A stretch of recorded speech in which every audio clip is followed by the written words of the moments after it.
Dievo Tėvo meilė, su viešpaties Jėzaus Kristaus malonė ir šventosios dvasios bendrystė teesie su mumis visais. Viešpatie Jėzau Kristau, šiandieną pašvęsk, vesk ir atgimdyk mus savo žodžio tiesoje, nes tavo žodis yra tiesa. Amen. Girdėjome šiandieną, skaitant Evangeliją, Sekminių Evangeliją, kaip atsirado, kaip susikūrė krikščionių bažnyčia, kaip Jėzaus mokiniai, apaštalai ir draugė su jais ir mergelė Marija, Jėzaus mama ir dar kiti apie 120 žmonių buvo susirinkę ir laukę pažado, kurį buvo gavę iš Jėzaus. Ir paskutinį kartą tas pažadas skambėjo prieš 10 dienų, kai šventėme šeštines. Kai Kristus žengė į dangų, sako, atsiųsiu jums globėją.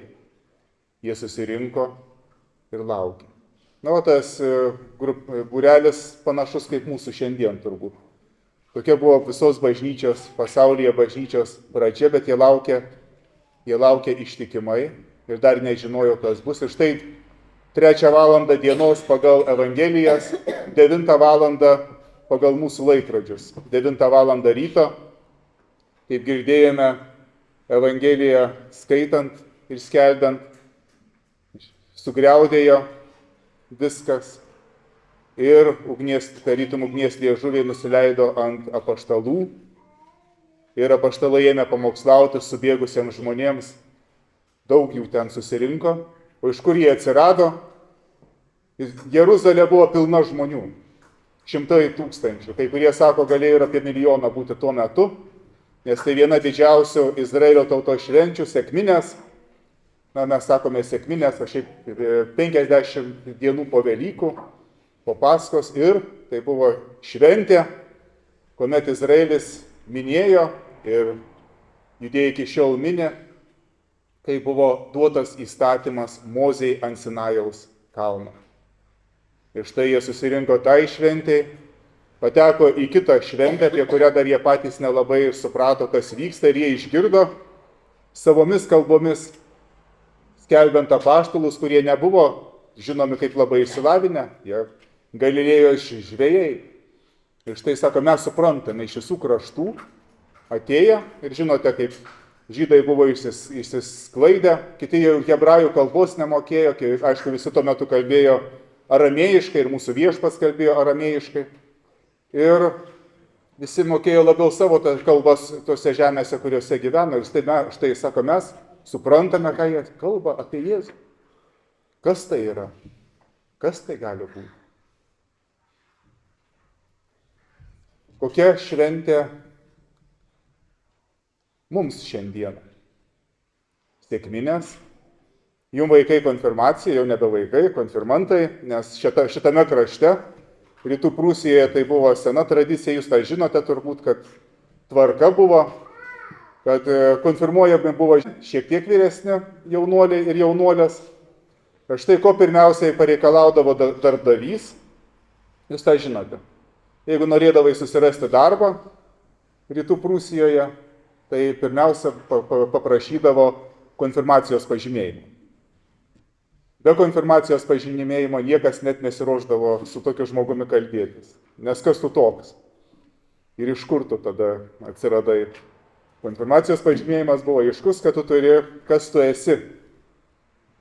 Bet dar svarbesnį pažymėjimą konfirmacijos jūs turite.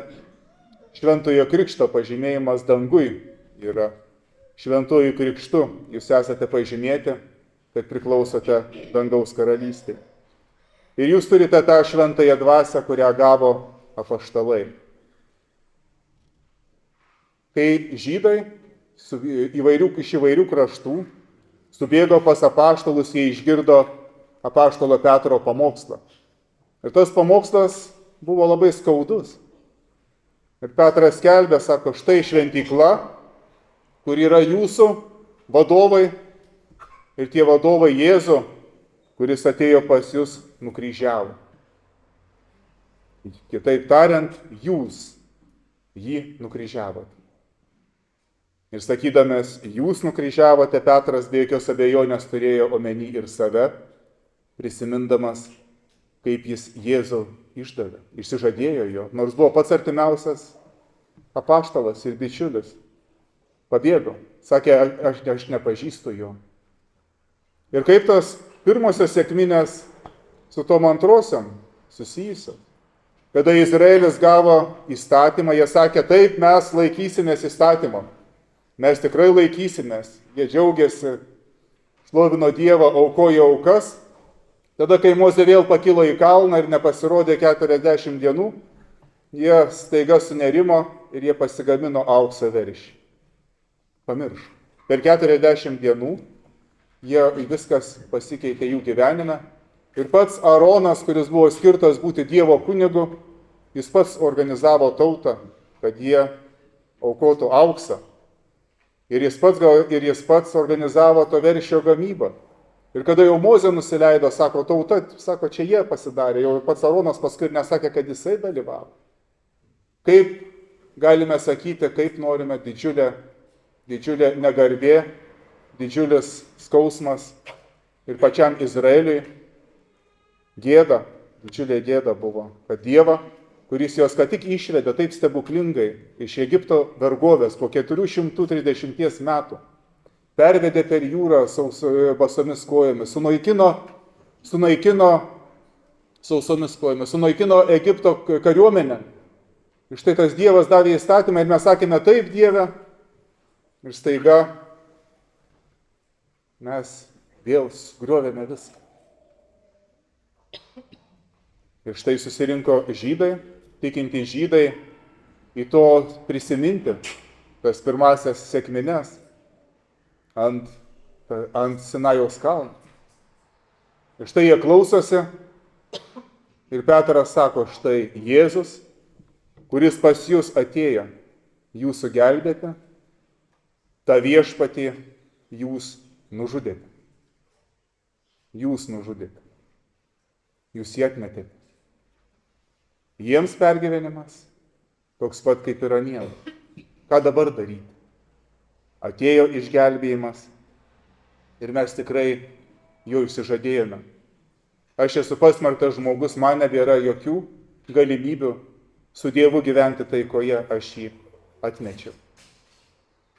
Ir jie susikrimto, kitiems nesvarbu buvo, tačiau kiti susikrimto ir sako, ką daryti? Ką turėtume daryti? Ir Petras ką pasakė? Atsiverskite, pasikrikštykite, įtikėkite Kristų. Ir jums bus atleistos nuodėmės. Štai šventoji dvasia nusileido ant apaštalų, kad visi pamatytų, visas pasaulis pažiūrėtų į Kristų. Pasaulis jo nepažino, kai jis buvo kūnu, bet pasaulis dabar jį atpažins, tie, kurie pašaukti atpažins, kai jis ateina pas savuosius žodžiu ir sakramentais. Ir jūs, mėly konfirmantai, esate šventosios dvasios vedami, nes jūs išpažinote, kad Jėzus Kristus yra viešpats. Ir mums raštas sako, nei vienas negali išpažinti, kad Jėzus Kristus yra viešpats, jeigu dvasia jo neparagina. Ir jūs išpažinote. Bet jūsų gyvenime laukia labai daug įvairiausių išbandymų, kaip ir kiekvieno krikščionio. Ir jūs atsidursite, ir mes visi atsidurėme. Ir esame kaip ir tie susirinkę pirmieji krikščionys, nustebę žiūrėję į apaštalus. Ir kaip Petras, mes esam tie, kurie tą viešpatį, kurį Dievas atsiuntė mūsų gelbėti, ne vieną kartą ir ne 2 kartus, begalę kartų esame atmetę ir atmetame. Mes jį pamirštame. Mes labai greitai, mums tai reikia kelių akimirkų, kad mes gyventume taip, tarytum jo niekuomet nebuvę. Tai reikia mums kelių akimirkų, kad mes pradėtume kalbėti taip, tarytum Dievo išvis nebūtų. Mums tai reikia tik tai kelių akimirkų, kai mes imtume savo artimo nekęsti, kurį ką tik mylėjome. Ir jūs patys konfirmantai tą žinote gyvenime ir visi nekonfirmantai arba buvę konfirmantai puikiausiai žinote, kaip tai greitai įvyksta. Viena akimirka. Užtenka mums, kažkas nepatiko gatvėje, jau mes keikiam.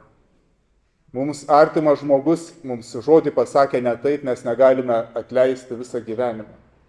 Galbūt jis ar jį net netyčia užgavo mus. Mes širstame.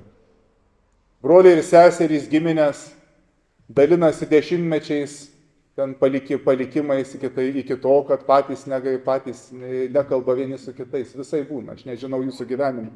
Jeigu kam nors pataikiau, nekonkrečiai taikau, nes tikrai nežinau, bet yra mūsų gyvenimai tokie. Ir mes galim labai greitai ant žmogaus supykti, užgauti. Ir štai tai yra nuodėmė. Taip ir ateina. Ir mano žodis, mano darbas sukyla prieš Dievą. Ir mes būtume pražuvę, kaip ir pražūtume su visais pražuvėliais. Jeigu nebūtų mūsų Dievo gailestingumo ir šventoji dvasia ir ši vieta, ir kiekviena bažnyčia, kur yra tikrai skelbiamas Dievo žodis ir teikiami sakramentai, ir kiekvienas kunigas, kuris tikrai tai skelbia, visuomet rodys į Jėzų. Į Jėzų, kuris yra gyvas, prisikėlęs, kuris tave myli, kuris tave veda ir kuris laukia tavęs ir kurio vardu tavo nuodėmės atleistos. Jėzaus Kristaus vardu jūsų nuodėmės bus atleistos, jūs gausite šventąją dvasią. Nes jūs turite šventąją dvasią. Ir jūs turėsite vaikai daug gyvenime planų įvairiausių, kaip ir suaugę turi daug planų. Man jau skiriasi šiek tiek, kai buvau jūsų amžiaus, turėjau mažiau prisiminimų, daugiau planų. Dabar jau galiu pasakyti, reikalai yra pasikeitę, dabar planų turiu žymiai mažiau ir žymiai daugiau prisiminimų. Ir su kiekvienais metais jau prisiminimų daugėja, planų mažėja, bet taip yra. Bet kad ir mūsų tie dideli planeliai nedideli, atsiminkite, kad pasaulis ir piktoji dvasia jūs bandys sugundyti labai daugeliu dalykų. Pasakys, štai ten yra prasmė, štai ten yra prasmė. Ir kaip Saliamonas tai vadina, sako, rūkų rūkai, hevelim, rūkas. Ir jūs bandysite ir bandote, mes visi tą turime bėgti, eiti į rūką. Štai ten yra džiaugsmas, štai ten yra sotumas, štai ten yra turtas. O kas yra rūkas? Jo atrodo daug, o pabandykite rūką susirinkti laukuose ir parsinešti namo. Galite imti kiek norit. Ateikite, paimkite ir parodykite visiems, kiek jūs rūko turite. Taip yra su tuo, su viskuo, kas nekyla iš Dievo. Ir jūs kažkada, kaip ir aš, ateisite į gyvenimą, jeigu Jėzus anksčiau neateis. Mes nežinome kada, bet taip, ką mato žmogus. Ateis laikas, kada mes su savo gyvenimu visu paliksime šį pasaulį ir jūs paliksite. Ir nežinome kada, greitai ar negreitai. Ir stosime prieš Dievą ir jau mums nereikės tikėjimo, mes regėsime. Ir štai ką mes atsinešime. Ar atsinešime rūką? Ir tada Viešpats sakys, žiūrėk, aš tau daviau kūną, sielą, tau daviau mylinčią širdis ir rankas, leidau tau augti taikoje. Aš pats už tave ant kryžiaus numiriau ir prisikėliau ir pažadėjau būti su tavimi. O kur tu bėgai nuo manęs visą gyvenimą? Aš tave vijausi, aš Dievas tave vijausi. Per artimuosius, per kunigus, per kitus krikščionis. Sakydamas, aš myliu tave, kur tu pabėgai? Ir ką tu dabar turi? Nieko. Tu neturi nei manęs, tu neturi nei gyvenimo. Nes be manęs ir nėra gyvenimo. Be Kristaus nėra gyvenimo. Be Kristaus nėra jokios prasmės, yra tik mirtis. Su Kristumi ir ta šventoji dvasia mums suteikia, yra tikrasis gyvenimas ir gyvenimo pilnatvė. Ir dėl to mes krikščionys kuo džiaugiamės. Mes matome kūrinius ir ką garbiname. Ne kūrinius garbiname, kūrėją garbiname. Mes turime duoną kasdienę. Mes garbiname tą, iš kurio rankos mes turime. Mes turime išbandymus. Mes šaukiamės jo ir žinome, kad jis yra su mumis. Ir jūs žinote, kad kiekviena mūsų malda, krikščionio malda, kaip mes baigime, Tėve, per Jėzų Kristų mano viešpatį. Nes Tėve, štai tavo sūnus ir aš tavo vaikas ateinu ateinu pas tave su juo, su tavo sūnumi, kaip tavo sūnus. Išklausyk mane, nes tu tai pažadėjai. Ir jums, mėly konfirmantai, priklauso visi Dievo pažadai, kokie yra. Dievas tave sukūrė, jis tave išganė, jis šaukia tave į amžinybę.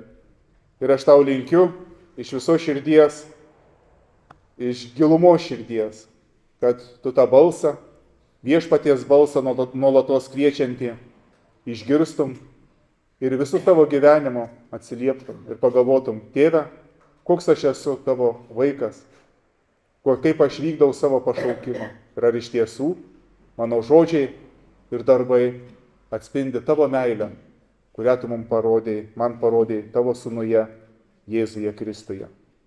Ir aš tikiu, kad tas, kuris duoda pradžią, duos ir gerą pabaigą, ir gražų gyvenimą, ir gražią amžinybę.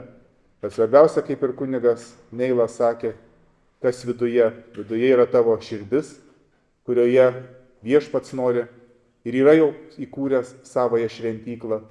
Brangink ją, ji Kristaus krauju atpirkta, pašvęsk jam, o jis sako, štai aš esu su jumis per visas dienas iki pasaulio pabaigos. Amen.